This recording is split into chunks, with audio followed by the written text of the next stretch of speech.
আপনার দিশা সর্বকষ্টের মধ্যেও একমাত্র সফলতার কিরণের দিকে রাখুন। দেখবেন আপনার দুঃখ ছায়ার মতো আপনার পেছনে মিলিয়ে যাবে।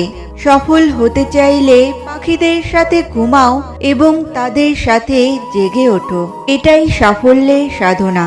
মিথ্যার অনেক রং, মিথ্যার অনেক রূপ, তাই আমরা সত্যের চাইতে মিথ্যায় বেশি অভ্যস্ত। যখন কিছু হারাবে তখন যেন সারা পৃথিবী তোমার কাছ থেকে তা দূরে নিয়ে চলে যায়, আর যখন কিছু পাবে প্রকৃতি তোমার কাছে সবকিছু সহজ করে দেবে। জীবনে কখনোই জোর করে কিছু ধরে রাখা যায় না, না মানুষ না মুহূর্ত। এই পৃথিবীতে কেউ কারো জন্য ততটা গুরুত্বপূর্ণ নয় যতটা গুরুত্বপূর্ণ আমরা নিজেদেরকে মনে করি।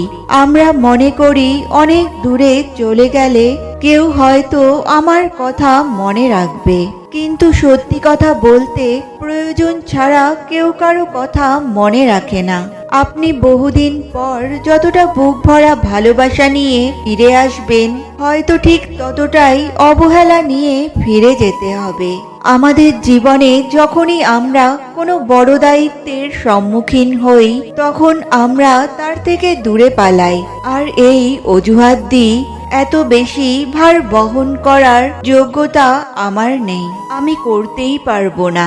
দেখুন, এই সংসারে ভিন্ন ভিন্ন ধরনের গাছ আছে, ছোট গাছ বড় গাছ, কিন্তু বট গাছের মতো নিবিড় বড় গাছ আর একটাও নেই। সে নিঃস্বার্থভাবে এই সংসারকে সেবা করে যায়, ছায়া প্রদান করে, শীতলতা দান করে।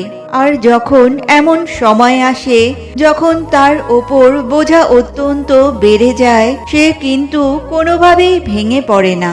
তখন সে নিজের নিঃস্বার্থ কর্মের ফল লাভ করে। তার দেহ থেকে ছোট ছোট ঝুড়ি বার হয় এবং তা কাণ্ডের আকার ধারণ করে। সেই কাণ্ড মাটির কাছে পৌঁছায় এবং তারপর তা বটগাছের সহায়ক হয়ে ওঠে। সে ভেঙে পড়ে যায় না। এইভাবে আপনিও জীবনে নিঃস্বার্থভাবে সবার সেবা করুন, ভালোবাসুন, সবাইকে সাহায্য করুন। যেদিন আপনার ওপর বোঝা অত্যন্ত বেড়ে যাবে, সেদিন এইসব মানুষ আপনাকে সাহায্য করার জন্য আসবেন, আপনার শক্তি হয়ে উঠবেন, আর আপনি বটগাছের মতোই মহান এবং বিশাল হয়ে উঠবেন। অর্থ সবকিছু নয়, কিন্তু কিছুই নয় যদি অর্থ না থাকে। আমরা যদি সচেতন ও সক্ষম হয়ে সমস্ত জিনিস করি, তবে আমরা নিজের কর্মফলে হতবাক হয়ে যাব।